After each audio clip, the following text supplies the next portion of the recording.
Thank you, Gary. You're always humbled when you come to these events, and this is my third campaign for mayor and my seventh campaign for the city council. And you go through those doors and you just never know if anybody's going to show up, and then a crowd like this shows up. So thank you to each and every one of you for being here tonight and supporting what I truly believe in is Desert Hot Springs. I'm getting old, so I prepared some notes here, if I can read them. I told a lot of people that after the last election, I wasn't going to run again. And the reason for that is I had won 3 elections on the city council. I'd been reelected, or I'd been elected mayor 3 times. And this last election turned from a 2-year term to a 4-year term with the 2 terms as your term limit. And I told my wife and I told my family this was going to be it. But then this thing called COVID hit. And it really slowed a lot of things down in the city of Desert Hot Springs.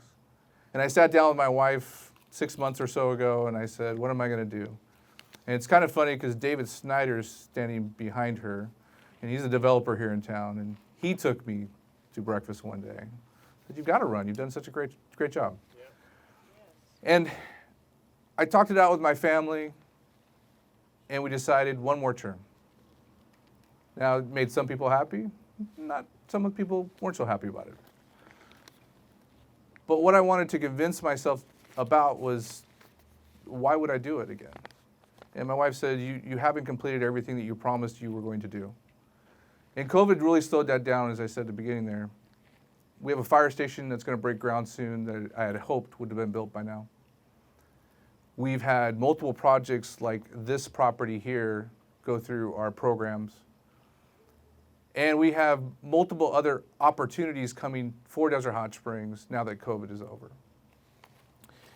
And so I really focused my energy on what my vision will be going forward.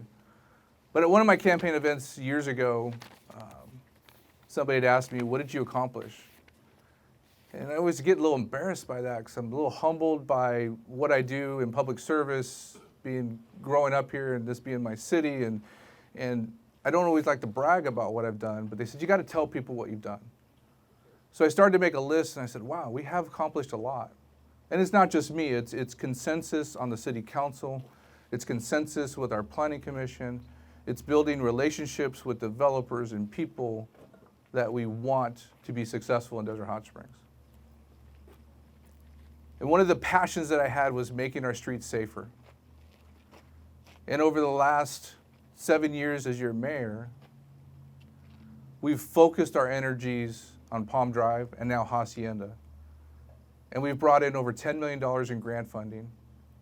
We've finished 3 major sections of Palm Drive. We'll begin another soon, and we'll begin the first section of the Hacienda rehab and safety project, and we'll begin the second half in this area up here very soon. Moving forward, I promised everyone after 20 years of being a volunteer fireman that I would build more fire stations in our city and bring more firefighters. Well, we ordered a new fire engine. We put paramedics in our fire station that will be up and running very soon on a second vehicle. We are going to break ground in the next few months on a fire station here in this area. It takes over 7 minutes for the fire engine to get up here with paramedics, and people will die. We plan another fire station in the industrial area. And so those things have been done, but there's more to be done. And I hope that when you leave tonight, you can tell your friends and family the vision that I have, and they'll support what we're doing going forward. Born and raised in this town, I have a passion for this city. All our kids have grown up here. We have 1 left in the house. She's turning 14, going to high school next year. If we can get through 4 years of high school, we'll be set. We have an awesome family. I met my wife 10 years ago, married her 7 years ago. We combined our families. My oldest son gave us 2 grandkids over the last few years. Both my boys are successful. My youngest son just graduated a couple years ago and will be finishing his master's degree, just got his teaching credential. We have 2 daughters in college, and we have the fifth, which is probably the best out of all of them, and she's going into high school. So we're very, very, very blessed family. We focused on parks in our community. I partnered with Councilmember Roger Nunez, it's back there, wave. And he has a passion for parks and youth in our community, and we found a common ground there. We received a grant for $5 million to build a park. We've got a park master plan coming. You're going to see more of that in our community. I have a real passion for our unhoused and our seniors and our food insecurity programs. We opened up the hub here in Desert Hot Springs down the street to help with our unhoused individuals. They've got, on an average, 20 to 30 individuals staying, or between 15 and 20 staying there every night, now getting the services they need to get off the streets. And we're one of the first programs since the Coachella Valley Mission opened years ago here in Desert Hot Springs to get this up and running. Our youth programs were so important to me that we continued to push at our rec center, and now we have programs for all ages at our rec center. For $50 a year, you can go have a gym membership. Our youth have more programs now than they did 5 years ago, but we need to do more. So moving forward, I have to set a vision and build confidence in all of you. Economic development is always at the forefront of what we're looking to do. And that has to be a continued passion going forward. We have an in-house economic development director. We have a new city manager that's very exciting for all of us. And what we really need to do is these corporate entities don't always want to come to Desert Hot Springs because the traffic counts aren't enough or the population isn't enough. But we have to focus on our small mom and pop businesses. And that's why the downtown's become a passion of mine. 2 years ago, we started a downtown committee that's going to focus on the Pearson area, which we had this big giant vortex plan at one point. And I wanted to take it into a smaller chunk. So we actually put together a committee. We talked about what we want to focus on, and from west to Cactus is our first phase of what the new downtown will see. You're starting to see new businesses pop up there. There's a new bar, there's a new coffee shop, there's a new, not so much a new sandwich shop anymore, but there's a sandwich shop. There's yogurt there.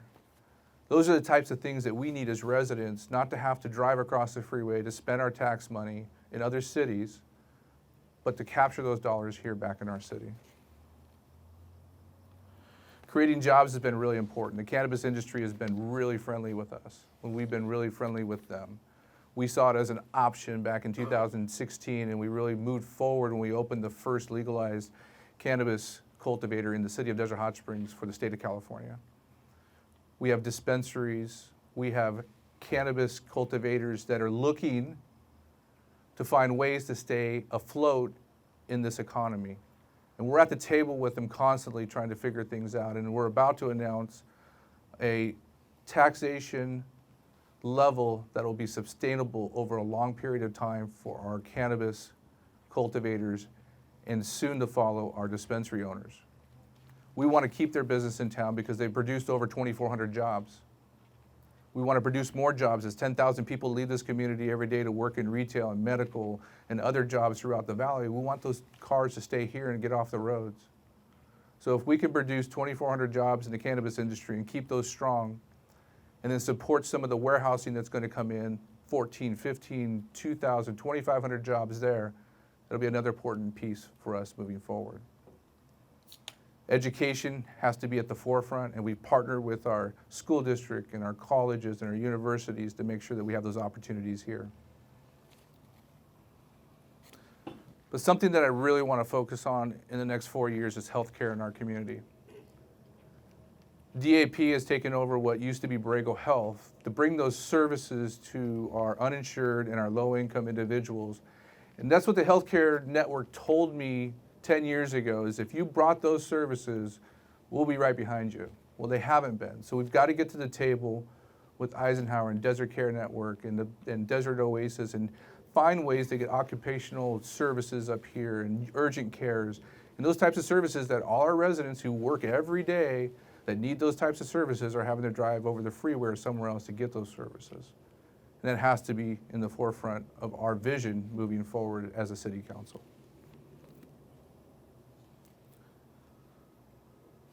friend of mine called me today and he couldn't make it. His wife's sick, unfortunately. But he said, "You've got no problem, Scott. Results speak for themselves." And I'm not a flashy politician. I'm not a person that probably speaks as well as others. But I have a passion for my city. I'm not going anywhere else. I want to continue this effort, and my results have spoke for themselves. I build consensus. I don't build enemies. I work on projects that are really important for our city and even outside our city regionally. Lisa Middleton's here tonight, and we've partnered years ago when we saw the problem on Indian Canyon. People joke outside all the time that one of my biggest projects as the mayor of Desert Hot Springs was to focus on $50 million to the city of Palm Springs. But it was really important because it was probably one of the top issues I got emails, phone calls on all the time in social media posts. Why can't you just buy a tractor and help them move that dirt? That really was a real post at one point. I said, if it was that simple, we would. But it's not. But Lisa had friends up here, and she would come up here all the time, and she said, it's tragic that we can't get there, and what can we do to focus on this? And we built a plan. First of all, it is the entrance to the only trauma center here in the desert at the time. And we have residents that have to drive 40, 50 minutes, sometimes an hour around traffic to get into Palm Springs for work and medical services and needs, and let alone, God forbid, you ever have an emergency and couldn't get there. So we partnered and we came up with a plan, and we received $50 million to build this new fabricated bridges and walk pathways and those types of things that will be it'll be a model to what we're going to do in our city that's being studied right now. So I appreciate her and everything she's done, and all your partnering with me, Lisa. Thank you.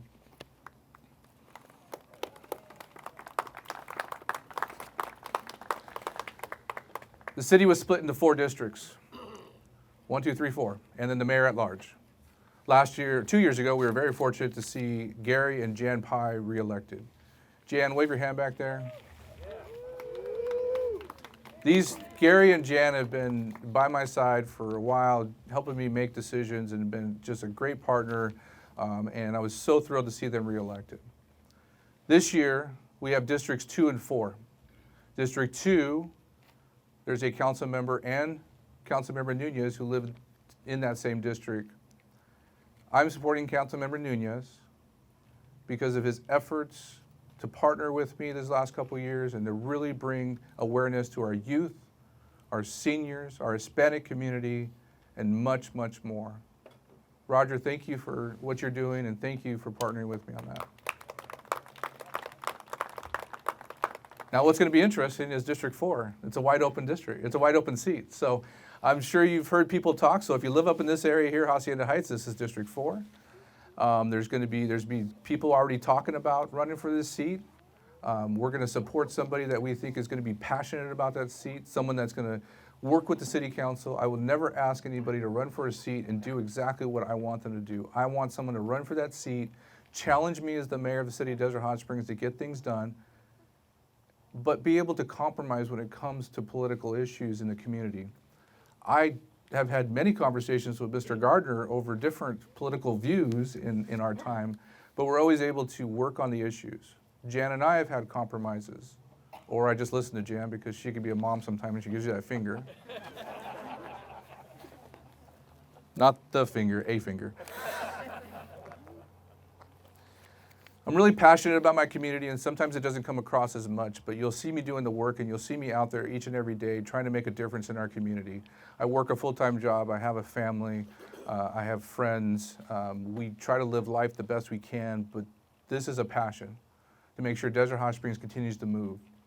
And what the challenge is in the next 4 years, if I'm blessed to get reelected in November, is to find the next mayor of Desert Hot Springs after that. I will term out. But I want someone to have a vision. I want to see someone that has the passion I do for the community and will lead what's been done.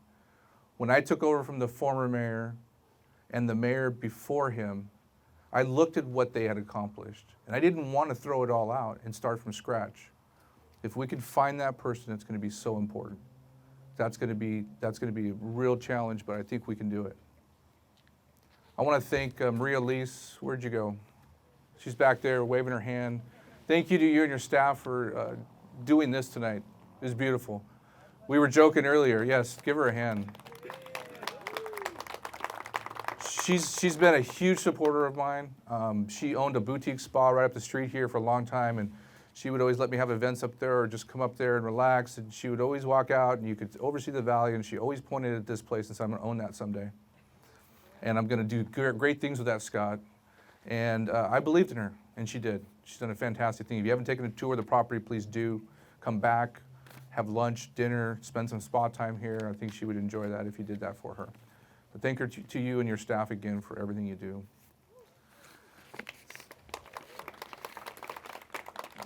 Thank you again to each and every one of you for taking the time out of your evening. It's a Wednesday night. It's not easy to do, to come out here. I had many texts and phone calls today. We were going to come. We just got sidetracked, and I know that happens in the middle of the week. I want to thank a few more people before I get out of here and let you eat some more food, and I might have to send you home with doggy bags because there's so much food. I want to thank my parents who are sitting back there, Fred and my stepmom Debbie back there. Thank you for coming out and supporting me. They've been great. I think my dad tells me all the time, you're crazy, you're doing it again? He's the first person to watch social media and tell me when someone's saying something bad about me. So, thanks, Dad. And this is the part that for some reason when I turned about 48, I just get choked up every time I talk about my family or anything, but my beautiful wife. I used to have no emotions before I met her. I don't know what she did to me. But between her and the kids now, every time they do something, having grandbabies and graduating college or whatever they're doing, it gets me. But my wife is my rock. She's there every time I need her. I really appreciate you doing this again because it's going to be a trip, but we're gonna get through it. She gets a little intense sometimes with the social media stuff. That's why I just don't watch it. Deborah and John, you guys know, right? You just don't watch that stuff, right? Lisa, get used to it, right? But she is everything to me. So thank you. And she came straight from work. She didn't wear that on purpose to talk about healthcare, but she's probably covering it up. Don't talk to my bosses. But with that, again, I want to thank each and every one of you. It's a humbling experience to see who comes out. I know November seems like a long ways away, but we want to be first out of the gate. We want to challenge whoever wants to challenge us, to try to raise the money, to try to bring the word, to try to say why they can do something better than I can do. If they can, I'd love to debate them. That's probably one of the highlights of the campaign is being able to go out and talk about the issues. I have promised you, and I've always promised you if you know me, I will never, ever not give you the facts. You can disagree with me once you have the facts, but make sure you have the facts. A lot of people like to leave bits and pieces out of what they're telling you or bits and pieces out of all the information to make it look like their opinion. I have gone away with people not wanting to speak to me again because they knew the facts. I will promise you that. You'll always get the facts and you can make your own decision. And I will lead the efforts to make Desert Hot Springs a better place. Thank you.